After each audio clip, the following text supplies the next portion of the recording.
This podcast is a quest for well-being, a quest for a meaningful life through the exploration of fundamental truth. Enlightening ideas, insights on physical, mental, and spiritual health.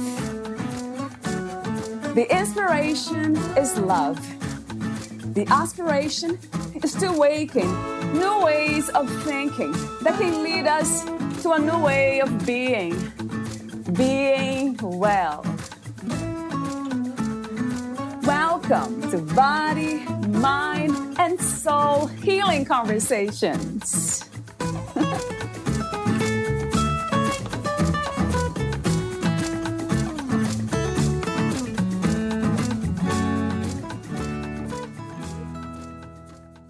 It is extremely important to release our loved ones and pets from the emotion of grief so that they can safely make it to the other side and move on to the next expression of their soul. Valeria Teles interviews Joy Andreasen, the author of Whispers from Another Room, A Mystic's Journey into the World of Spirit.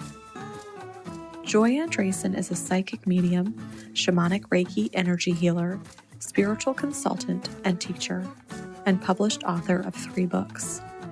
She has been a spiritual junkie her whole life and sensed spirit at a very young age. However, due to her belief system, she did not begin to acknowledge or use her gift until adulthood. In her early 30s, she began to use her gift within the umbrella of Christianity, but over time began to explore other belief systems and realized an innate knack for healing through non-traditional methods. Her clients report renewed hope, a greater sense of well-being, and often are able to move forward from limiting beliefs and behaviors after their sessions. She also has been able to assist clients in moving forward past grief and navigate difficult decisions after conversing with their deceased loved ones or spiritual guides.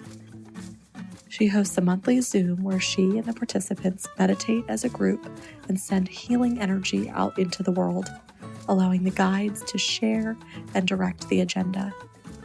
She sees clients by phone, Zoom, and in person in Winchester, Virginia, where she resides with her husband and kitty. Meet Joy at whispersofjoy.net. Here is the interview with Joy Andreasen.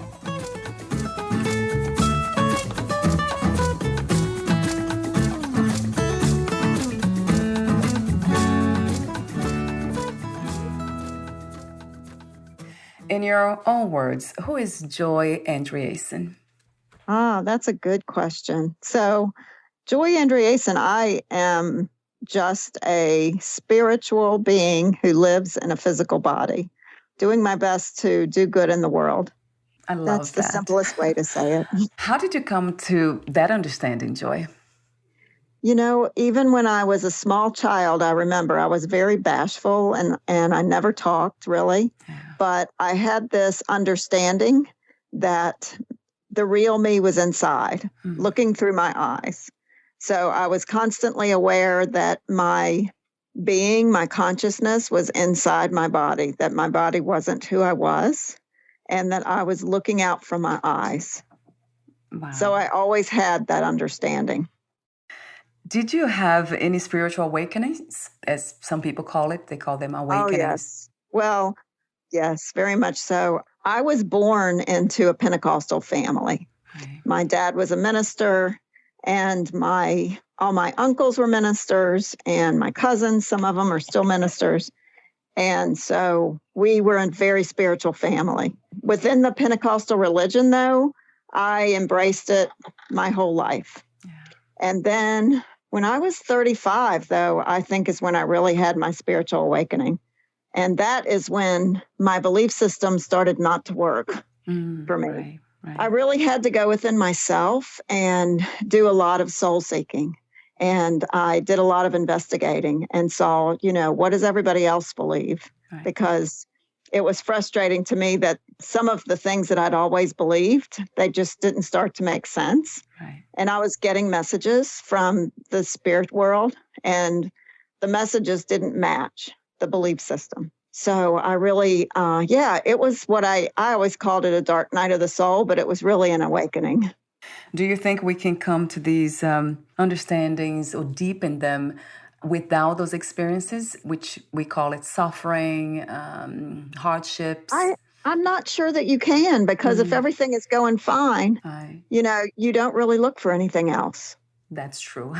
That comfort zone. Yeah, we stayed there. Yeah. So true. And a lot of people do their whole life. They're comfortable in their belief system, the one that they were born into, and it works for them. And I think, not everybody has a spiritual awakening, because whatever they're doing is working for them. And to them, I say, well, that's fine. You should, if it's working, why fix it? That's true. Yeah. They don't question. But then again, we're all unique too. We are on this unique journey. So in different levels. Right. Very much so. Yes. I agree. And spirituality, do you see a difference between being spiritual and being religious? Yes. I think religion is something outside of ourselves. Right. Spirituality is something that is within us, within our soul, within our heart. Our understanding of spirituality is something that it's almost hard to put into words, whereas religion is easily defined. Depending on what your belief system is. You could say I'm a Catholic, or I'm a Baptist, or I'm, whatever, but that's something outside of yourself. Yeah, I never heard it that way. So spirituality is actually not easy to define. It is not. Being religious, it's easier because they have a set of rules and belief system. Yeah, they have labels. Right. You can say, I am this or I am that. When you're spiritual, you can say, I'm spiritual, but that means something different for everyone. And healing, that's another question that I often ask, not to everyone, some of my guests. I'll ask you, what is healing to you? And what are some of the misconceptions about healing? Yeah, so what I do is healing of the soul. Yeah. So I think the basic misconception is everybody has their own idea of what the soul is. Yeah, true. And so, if you ask 10 different people, what is your soul? You probably would get 10 different answers. It's true. So to me, the soul is everything that makes up who I am. It's my awareness. It's my memory. It's my emotions. It's my consciousness. It's every part of me. And in shamanism, we believe that we have 3 souls, or we have 3 aspects to our soul. So we have the part that is new, that we get when we're born in this lifetime. Then another third would be the part that comes from a previous life, or many previous lifetimes, the memories, the cell memories. Even though we don't remember in this life, all those things our cells remember and our soul remembers. And then we have the part that we inherit from our ancestors. So when we come into our lifetime, a lot of times our problems are not even related to something that even happened in this lifetime. Right. So when we come across a point in time in our life and we find that we're not happy, or we're having problems, say addiction problems or relationship problems or career problems, and we can't really pinpoint what the problem is, and maybe it's even a physical illness that's come upon us. It's important to realize that everything has a source, and if we're having a problem, that it's important to get to where it started. And it may or may not have started in this lifetime. And so what I do is, when I see clients, I go into their energy field and I get into an altered state of consciousness and go into their soul and retrieve some of those memories and some of those patterns. And with the help of my guides and my, I call them my spirit helpers, then I get information. And sometimes it resonates with people, sometimes it doesn't, but the basic outcome is the important part. Do you feel better when you're done? Right. And sometimes people will walk away. I've had people call me back, a month later and say, I've lost 20 pounds, or all of a sudden I'm happy. I had one client say, I just can't stop smiling. Yeah. And so that's how you know that it worked. And they might feel more empowered. They might be able to release some emotions that they weren't able to release, or they might, we might come across a limiting belief that they had, and we're able to release that. And so then there's the concept which goes a little bit deeper, of when we experience a very deep emotion. Sometimes that emotion, when we experience it or when we express that emotion, a piece of our soul gets stuck with that emotion, which then leaves our body and gets stuck in the event that created the emotion. So sometimes they get stuck in a house or, where the event occurred that created the emotion. Sometimes we give it to people. When we get married, we make vows, right, and we give a piece of ourselves to another person, right, which is fine as long as we're getting along. But what happens if the relationship doesn't work out? True. Oh, God. Or even if one person doesn't feel the same as the other person. Yeah. And so we've given a piece of our soul to somebody who may or may not want it. And we don't know that it's missing. And so the only way that we can find out is if we go into this kind of trance state and we go in and do some exploring and find out what's going on. And we're able to then get that piece of the soul back and bring it back and put it back in the body and reunite it with the larger piece of your soul that is in your body. Yeah. Because obviously if you can't lose it all or you'd be dead. Yeah, that makes so much sense to me, Joy. I never heard about this soul retrieving method, which is known actually. It is. It's very well known. Not very well known. In the practice of shamanism, it's well known. Right. Which shamanism is a belief system that many indigenous cultures follow. And usually a medicine man or a shaman is the one who goes into the altered state of consciousness, and they call it a journey. And they journey into the soul and they find what's missing, and then they go retrieve it and bring it back. So in my practice, because I've got a knack for shamanism and I've studied it with teachers, but I had an awakening with that too, where I was just introduced to shamanism and it seemed like I already knew what to do. Right. And I just realized, I already know how to do this. And then I incorporated that with other healing modalities like Reiki and, some other healing modalities that I had learned. Yeah. And so what I did was I combined the different healing modalities in my practice, and also my ability to just tune in and get guidance from my guides, and they just talk to me and tell me what to do. How wonderful. I love the way you talk in the book that you trust your guides. It's all about trust. Right. It's all about trust, yes. And I agree. So how do you explain that, knowing already what to do, like in the shamanic experience?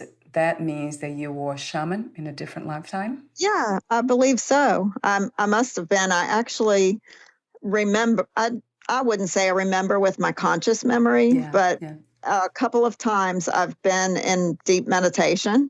Once I did a deep meditation and I remembered, or I experienced myself as a Native American, and I was, those places in, you've seen them on TV where when they put the dead on they build these really high things and then they put the dead bodies up there and then they set them on fire. Oh, yeah. Yes. I had a memory of that during a meditation, and I was sitting on top. Obviously, my body was dead, but my awareness was still there, and I'm sitting and I'm looking at the people down below, and I had this sense of love for them.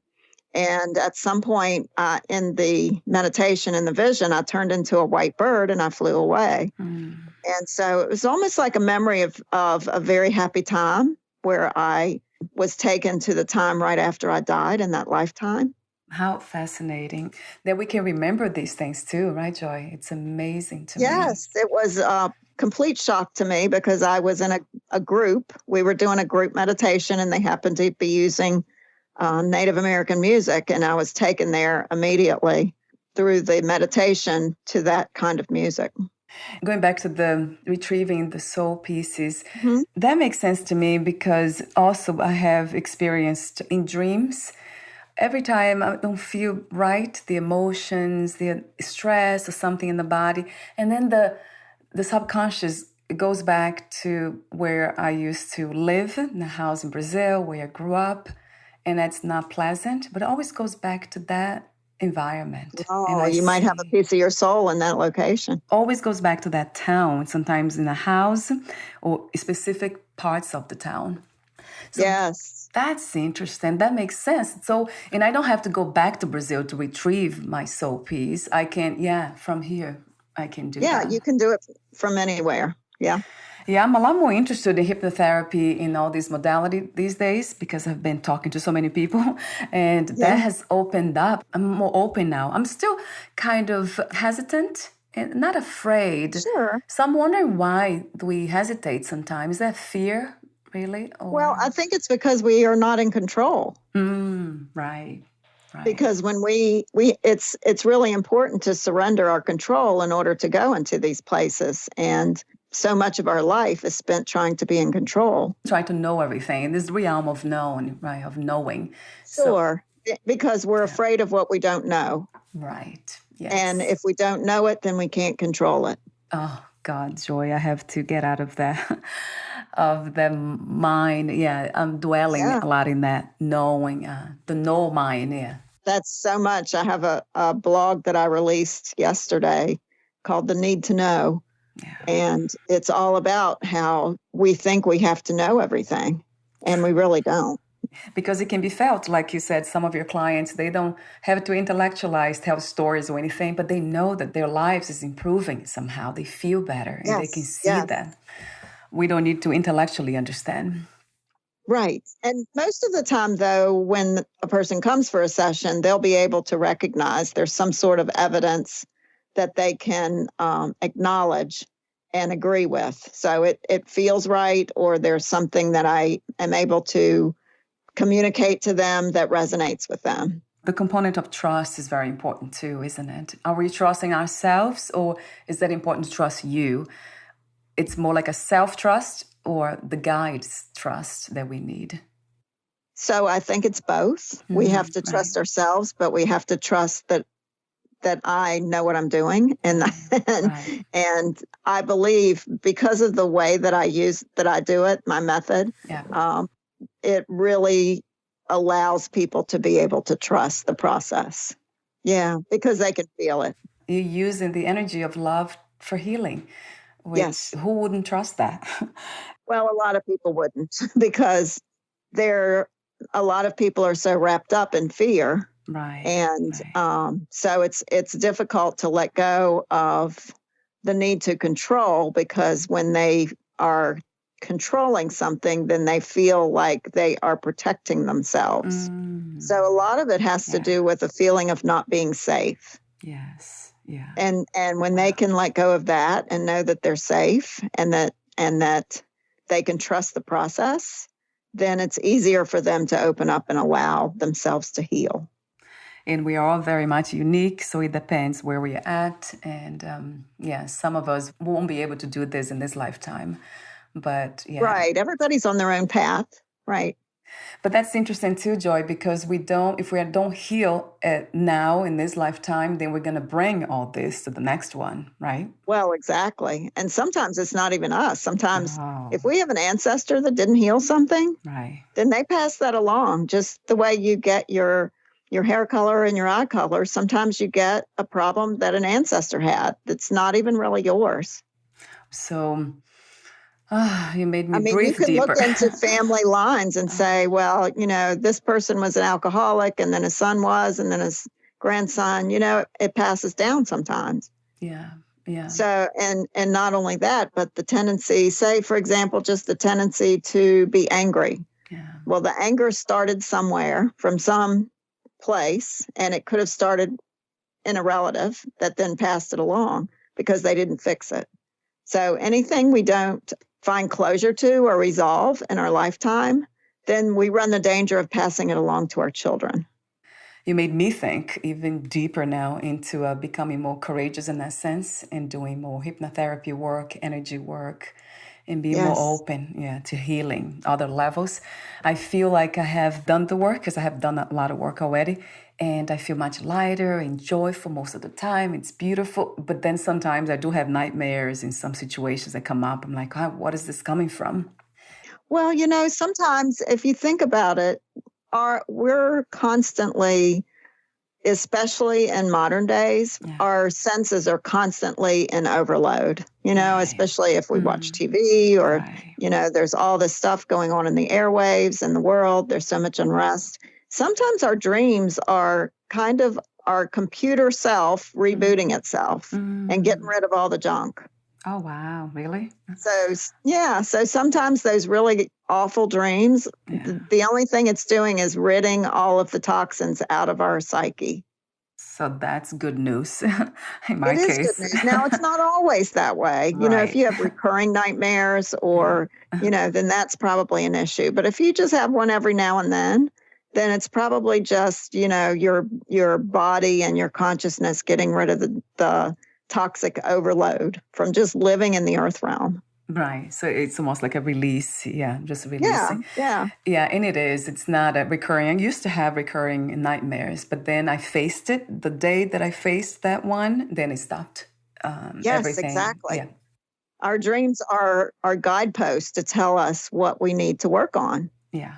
And sometimes they even give us clues as to where our soul might be lost. If we've lost a piece of our soul, like say, for example, we had somebody that we were in love with when we were 18, and here we are 50 and we're still dreaming about that person. Right. It's probably that we gave a piece of our soul to that person and never got it back. Oh, so sometimes it's a guidepost to say, hey, this is something that you need to address.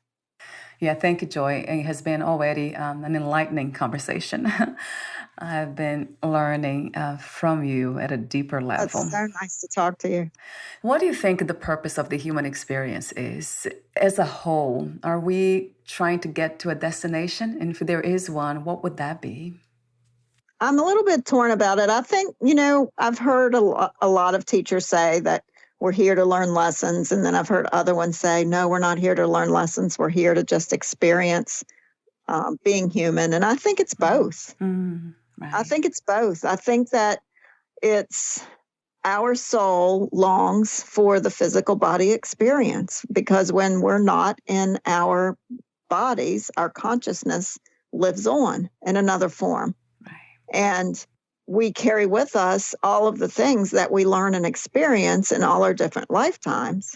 And so there's something within us that just wants to experience physicality. And yet while we're here, we're constantly learning and growing and evolving and becoming a more evolved soul. So I think it in the process of evolving our soul, yes, we are learning lessons. But it's not the only reason we're here. I think we're also here just to experience life and to experience physicality. Yeah, I do think about joy a lot. This idea of letting joy arise, because it arises from that place, that space of just being, surrender, just flowing with life. And then we have all these gifts that come to us. I love your name too. Oh, thank you. Of course. Yeah, that's close to my heart. Oh, yes. I totally agree that joy is the purpose of life. But there's so many people, we can't say that everybody ever experiences it. Wow.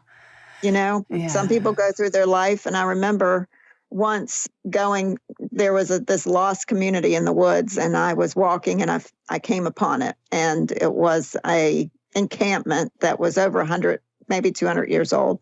And I connected with a small child that was kind of, the energy was there in the woods. And I asked her if she ever experienced joy, and she didn't know what it was. So I think so many times we come into humanity, and depending on the circumstances that we come into, we don't understand even the concept of joy. Yeah, that is. And so, I think joy is one of the highest vibrations possible, but I don't think a lot of people ever experience it.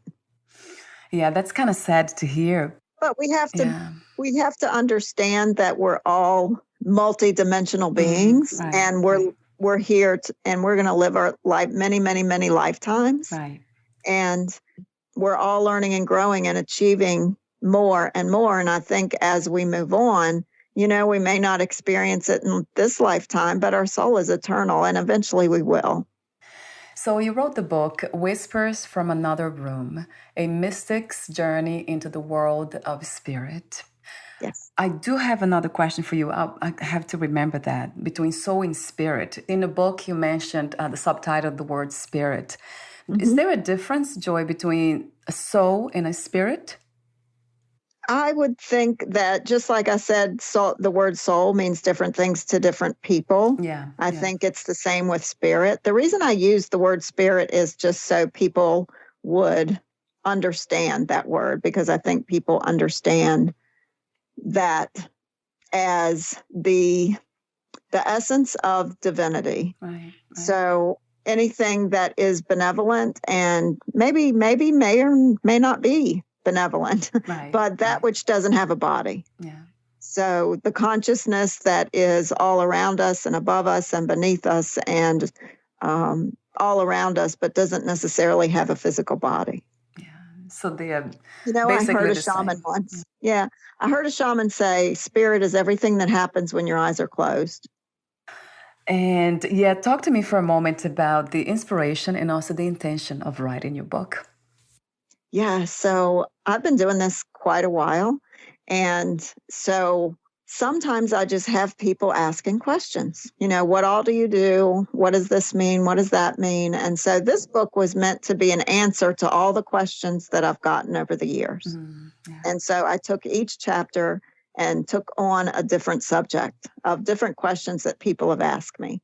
And I explained soul healings, and I explained talking to the dead, and I explained ghosts and hauntings, and I explained children and their communication with the dead. So I took a different subject and I covered it in a separate chapter. So each chapter covers a different subject. And the reason that I did it was because that way, people ask me questions and I'm like, oh yeah, I covered that in the book. So I thought, if I personally here in my little corner of the world am finding that a lot of people are asking me these questions, then maybe a larger audience has the same questions. We have been already talking a lot about the soul retrieving or pieces of the soul being retrieved, and that's what you do. Basically, you specialize in soul retrieval, or you also cover other forms and methods of healing, Joy? Yes. So I've got a lot of different, I call it my cosmic soup, really, because I've learned so many different techniques. Right. And so sometimes and it's always unique to the customer or the client, I should say, whoever comes to me. And if they have a specific concern, then we'll definitely focus on whatever their concern is. But if they just are feeling off, or they think I just need a healing, but I don't know why, then I just go into their energy field and I just allow the guides to take over and the communication to come through. And we focus on whatever comes up. I might use Reiki, I might use the soul retrieval, I might use any number of other techniques. And sometimes their people on the other side will come through, so I'll communicate messages from their loved ones or even their pets. And so every experience for each person who comes is unique. I hope that answers your question. About soul retrieval, do you do that long distance as well, or only in person? I do, especially since the pandemic. A lot of my clients now I'm doing over Zoom or over the phone, and it works just as well. Something that you say under the Chapter 8, Soul Healings, you say something that caught my attention about grief. Let me see if I can find it here. Yeah, you said it is extremely important to release our loved ones and pets from the emotion of grief so that they can safely make it to the other side and move on to the next expression of their soul. That is something that I thought about it, but I didn't know that. It was not confirmed. So you confirmed that. I kind of came upon that concept by accident because it was happening so much. Right. The first time it happened, I was working full time at the post office, and one of my coworkers had lost her dog. And so she was constantly coming and asking me to tune in and see if I could find her dog. And I had unfortunately told her that I didn't think the dog was alive. Right. And at some point, this went on for a while. And then one day she came up to me and she's just crying. And I felt the dog come to me and say, please tell her she needs to let me go. I'm stuck. I can't move on because of her grief. Wow. And so what happens is when we experience any strong emotion, grief being one of them, and we can't let somebody go, it's almost like a cord of energy, but from us to them that is holding them in this realm. Wow. So that they're not free to completely get to the other side because we're holding them back with our grief. Wow. And I'm not saying that we can't grieve, because we can. Yeah, right. We have to grieve, right. And grieving takes as long as it takes. However, at some point, it's a gift that we give to our loved ones to allow them to move on and allow ourselves to move on. And so I did, in my book, I did include a blessing to the dead that is a way of doing that. Wow. Where we're releasing them to the next expression of their soul. Oh, I love that message too. It's such an important one. So it's a mutual gift. Yes, it is. They are giving us our life, and we're giving them the next expression of their soul. We're almost at the end, and I have so many other notes here, way too many. I love the way you say here at the end of that chapter, remember that piece of your soul has been absent from your body for a period of time. There is a natural adjustment period. It helps to communicate with that soul piece and express your love and appreciation with it for coming back to you. Yes. So in a way, we can only really express this wholeness when we have all the pieces of our soul together. And that's interesting because I still think that way in a way, that we're already whole. There's no fragmentation, that it's just the illusion, that the dream, that I have pieces of me elsewhere. But it's interesting because life itself is a dream. I see it as a dream. And in a way, it is real. The dream is real. So it is fragmented. Well, have you ever had a dream and when you woke up, you couldn't figure out which place was real? Am I awake? Is this real or was the dream real? So I think there's so many different dimensions. Yeah. And even science is now saying there's at least 12 dimensions. And there are alternate realities going on simultaneously in many different dimensions. And so which one is real? And how can we know which one is real? But because our conscious awareness is in this one, we have to, even if it isn't exactly real, or even if it's an illusion, we have to behave as if it is real, because that's why we're here. I'll behave as if it is real. It's an agreement, right, Joy? Yeah, it is. It's only by being in this physical body that we can experience what it is we came here to do, because we chose as a soul to come into this earth realm and live in this physical body. And so it's really important that we be here. And so many times our souls escape because we don't want to be here. And would you say that when we reach that level, per se, of wholeness, then what happens next? Would that be freedom, liberation? You know, there's a lot of fields of thought about that. Right. In my understanding, obviously, I won't know, I guess, until after I die for sure. But true. I just think that it's an adventure. And once we get to the end of this adventure, who's to say there isn't another one?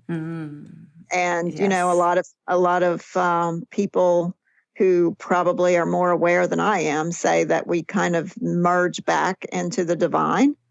But who's to say at some point we don't separate again and do it all over again? And who is to say that the divine is not everything, the whole and the separation, both? Exactly. Thank you so much for your clarity, your beautiful awareness of these things, of these deep layers of life. Yeah. What was the hardest lesson to learn about yourself and life in a human body? Yeah, that's tough.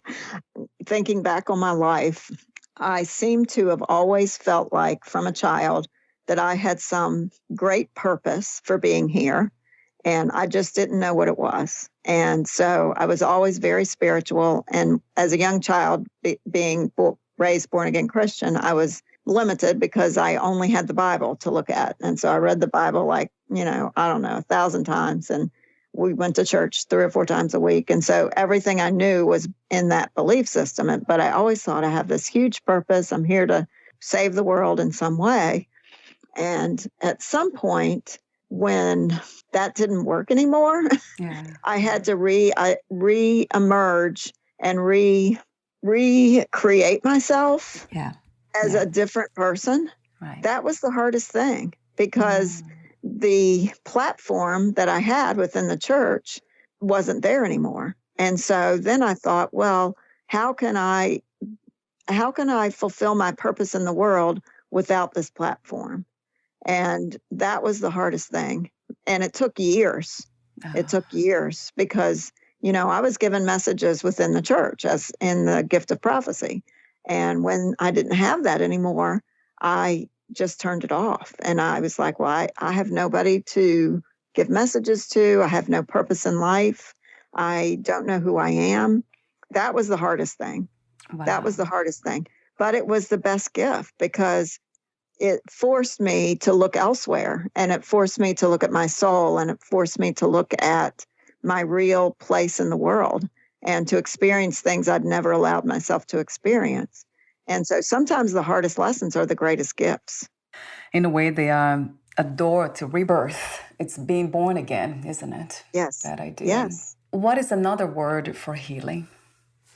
Self-realization. Because when we accept and realize who we are as a conscious point of awareness, when we realize that, I think we're 90% there. And my last question is, what are 3 things about life you know for sure as of this moment? I'll tell you the truth. I don't know anything for sure. Coming from that place, knowing for sure. We don't know for sure anything, really. My husband wrote a book a couple years ago called All We Know Is What We Think We Know. And we're always growing. We're always learning new things. And what I believe today, I don't know if I'll believe it tomorrow. I can't say that I will or not. So I can't really say that I know anything for sure. Yeah, one of the things that I say, and I try to be very confident when I say that, it's unconditional love. It might be a belief system of the ego, the false self, still trying to believe in something that's quite beautiful, but it's still grandiose and beautiful. But life is everything, really. There's no separation. Exactly. Thank you so much again, Joy, for your beautiful presence, profound wisdom, the work that you do, the healing work you do, and everything else in between. Thank you. Well, thank you so much for having me. And I loved our chat. You're a beautiful soul. And it was a pleasure being here. Thank you. And before we say goodbye, where can we find more information about you, your books, products, services, and future projects? Yes. So my website is whispersofjoy.net. And I have there links to my newest book. But then on Amazon, I have 2 other books that I wrote before that one. And but everything that I do, you can find on my website. I have a YouTube channel. I'm on all kinds of social media, but there's links to all of those on my website. Wonderful. Thank you so much again, and we'll talk soon. Okay. Thank you so much. Bye for now, Joy. Bye. Bye.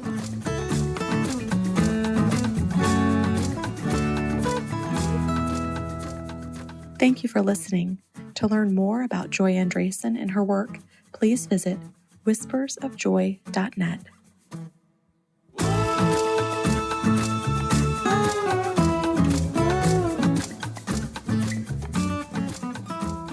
To learn more about this podcast, please visit fitforjoy.org/podcast.